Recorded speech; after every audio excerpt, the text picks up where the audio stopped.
Hola amigos de YouTube, hoy les traigo este video de la historia de Venezuela. Origen de Venezuela. Para conocer la historia y origen de Venezuela primero debes conocer cómo es.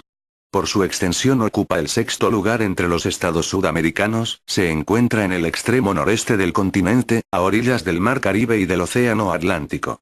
Limita al norte con el Mar Caribe, al sur con Colombia y Brasil, al este con el Océano Atlántico y Guyana y al oeste con Colombia. El país se extiende por un territorio de contrastes tan marcados como el carácter de sus habitantes, pues no hay nada más distinto que un andino, cauto y encerrado en sí mismo, y un llanero, que vive estrechamente imbricado con su montura y su paisaje hoy como hace 100 años, mientras que en Caracas y en los valles costeros emerge el versátil temperamento de las gentes de la costa. El país ostenta la gloria de ser la cuna del libertador de América, Simón Bolívar, al que se rinde un auténtico culto, pues nació también en Venezuela el primer foco de la revolución que llevó al continente meridional a la libertad. Pero la política moderna y contemporánea ha llevado a este país por los más variados derroteros, y su pueblo dista mucho de haber llegado al nivel de vida que le correspondería si el reparto de las inmensas riquezas naturales que posee se hubieran distribuido con equidad. Historia de Venezuela precolombina. Los primitivos habitantes de Venezuela, pertenecientes a diversas tribus de raza caribe, vivían en un estadio de civilización muy poco evolucionado. La sociedad estaba establecida en régimen de comunidad. El sistema económico de este período era tremendamente rudimentario.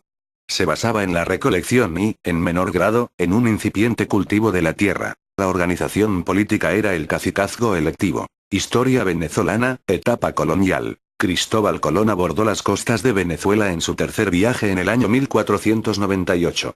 Después llegaron a ella Alonso de Ojeda, Amerigo Vespucci, Juan de la Cosa, Cristóbal Guerra, Vicente Yáñez Pinzón y otros. Entre los años 1530 y 1575, varias expediciones españolas mandadas por capitanes como Antonio Sedeño, Diego de Ordaz, Jerónimo de Hortal y otros, recorrieron el Oriente y Guayana.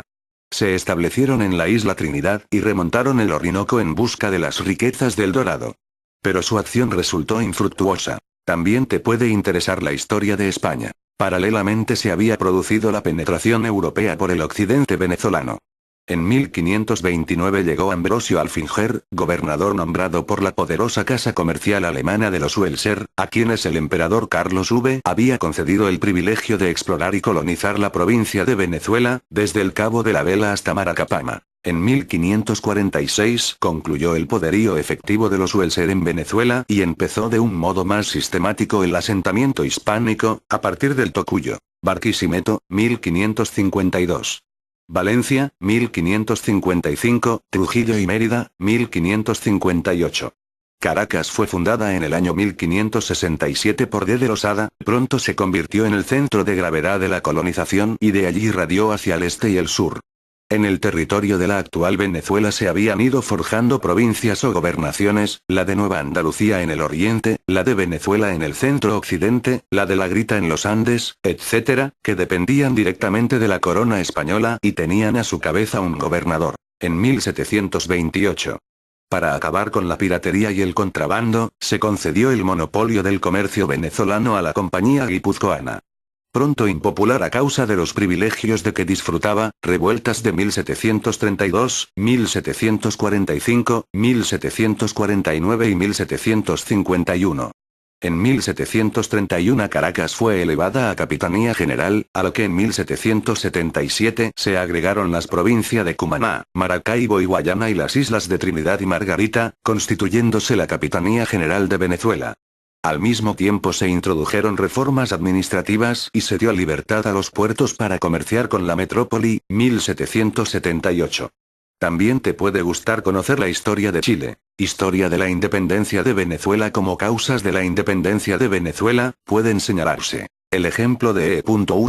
La difusión de las ideas liberales, el apoyo prestado por Gran Bretaña y los intereses económicos de los criollos, perjudicados por el monopolio comercial español y por su apartamiento de los cargos de gobierno. Sin embargo, las ideas independentistas, a pesar de los intentos de Gual y España, 1797, y de Miranda, 1806, no tuvieron éxito y solo pudieron triunfar tras la organización de la Junta Suprema. Pronto la Junta negó la obediencia a la regencia española, y después de celebrar elecciones, el Congreso Nacional declaró la independencia de Venezuela el 5 de julio 1811, con una constitución federal inspirada en la estadounidense, que abolía la esclavitud y los títulos de nobleza y declaraba la libertad de imprenta v comercio. Hasta 1823, los independentistas, mandados primeramente por Miranda y luego por Bolívar, secundado por Mariño y Páez, hubieron de luchar contra los partidarios de la unión con la metrópoli, España, como José Tomás Boves, y los ejércitos españoles de Monteverde y Morillo.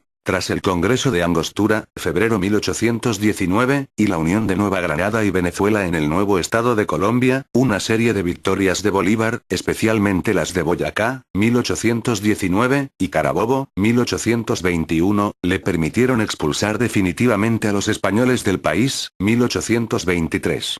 Acabada la lucha, la unión con Colombia se mostró cada vez más precaria. A partir de 1826. Páez estaba de hecho en rebeldía contra el gobierno de Bogotá.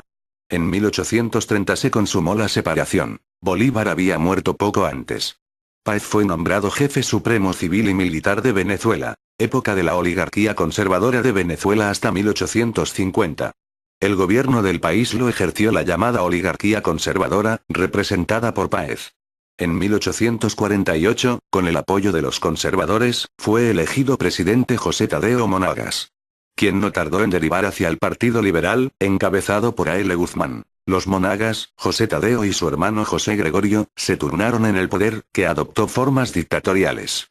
De 1858 a 1870 el país sufrió una terrible guerra civil entre conservadores y liberales, que desembocó en la dictadura de Antonio Guzmán Blanco. Este estabilizó la deuda pública, alentó la construcción de ferrocarriles y carreteras y la enseñanza y restringió los privilegios eclesiásticos. La muerte de Guzmán Blanco marcó una época de gobiernos liberales, a los que siguió la dictadura del general Crespo, 1892.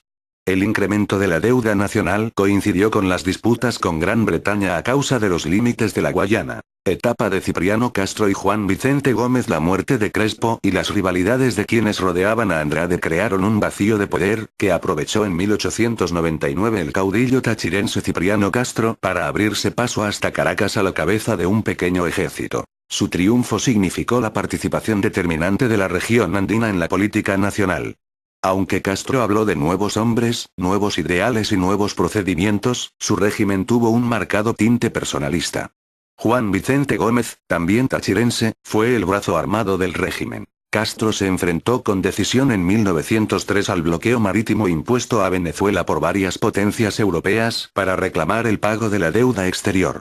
La mediación de Estados Unidos en el conflicto señaló el comienzo de la declinación de la influencia europea y el fortalecimiento de la de Estados Unidos a fines de 1908, mientras Castro viajaba hacia Europa, el vicepresidente Gómez dio un golpe de Estado y se apoderó del mando. La dictadura de Gómez se prolongó hasta su muerte, 1935, gobernó el país como propiedad privada e instauró un régimen de terror policíaco.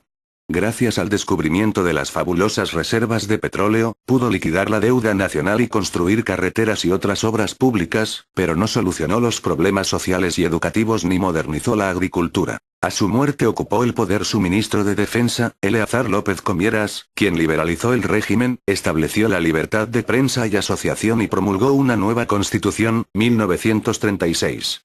Acabado su mandato en 1941. Le sucedió el general Medina Angarria. Período histórico de Rómulo Betancourt a Luis Herrera Campins. A pesar del progreso aportado por el régimen de López Contreras, continuaban vigentes el latifundismo, el fraude electoral y la mala administración de los fondos obtenidos del petróleo, dedicados a sostener una numerosa burocracia, a la construcción de obras de embellecimiento y a aumentar la fortuna de los grupos gobernantes. Contra ellos se levantó un movimiento militar del Grupo de Acción Democrática, AC, que llevó al poder a Rómulo Betancourt y tras él a Rómulo Gallegos, 1947, quienes declararon legal el Partido Comunista, implantaron el sufragio universal e intentaron una reforma agraria. Un nuevo levantamiento militar llevó al poder al coronel Carlos Chalbaud, que fue asesinado en 1950. Una parodia de elecciones elevó a la presidencia a Marcos Pérez Jiménez, 1952, que dirigió los recursos del petróleo a financiar un programa de obras públicas y de modernización del ejército, declaró fuera de la ley al Partido Comunista y a la Acción Democrática, redujo los demás a la impotencia y amasó una gran fortuna, mientras su policía se imponía por el terror y la tortura. En enero de 1958 una revolución popular a la que se sumó la Marina le obligó a huir del país y refugiarse en Estados Unidos tras el gobierno provisional del almirante Larrazábal. Fue elegido presidente Rómulo Betancourt, que recibió la colaboración de los socialdemócratas de Rafael Caldera. El nuevo gobierno se preocupó por el mejoramiento de la educación y de la seguridad social, el progreso de la agricultura, la redistribución de los latifundios y el aprovechamiento hidroeléctrico. Pero hubo de hacer frente a guerrillas casuistas, FALN, y a sublevaciones extremistas de derecha, en general promovidas por elementos del ejército apoyados por el dictador dominicano Trujillo. Las elecciones de diciembre de 1963 llevaron a la presidencia de la República a Raúl Leoni, candidato de A. Presionado por la intensificación de la lucha guerrillera, trasplantada a los núcleos urbanos a partir de 1965, Leoni buscó un contrapeso en la colaboración de sectores radicales e izquierdistas.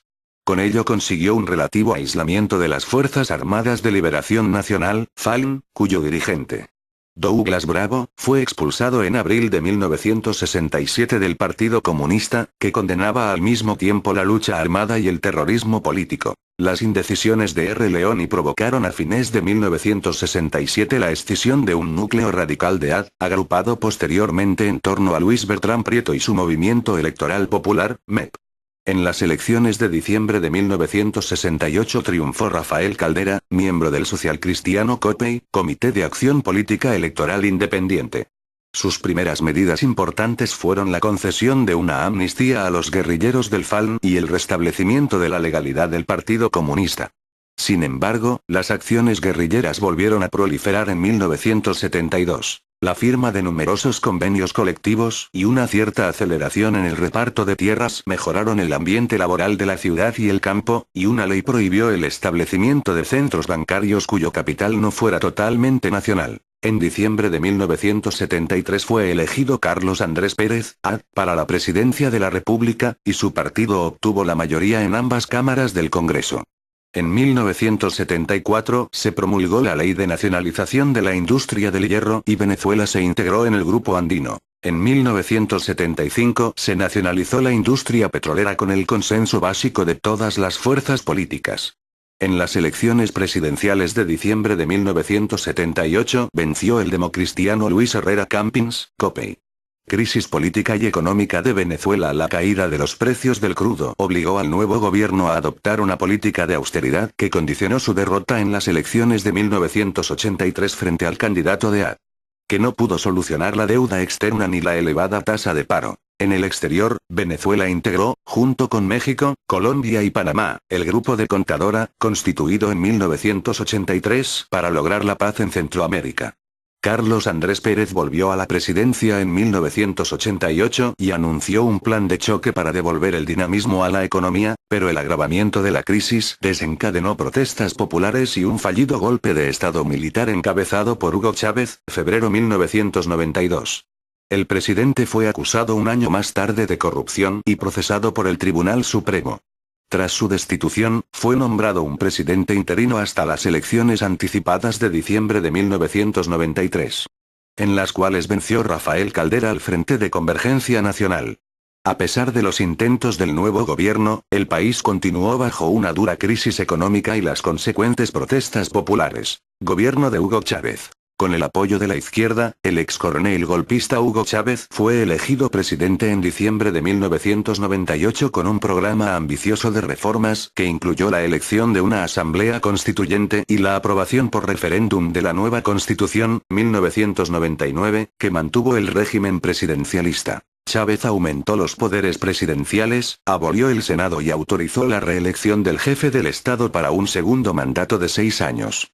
Chávez fue reelegido en 2000 y 2 años más tarde sufrió un golpe de Estado militar, el presidente fue encarcelado y sustituido por un gobierno interino, aunque tras 48 horas de agitación social recuperó el poder, 13 de abril 2002. La inestabilidad política y la grave crisis económica llevaron a una huelga general que se prolongó durante 2 meses, diciembre 2002, febrero 2003.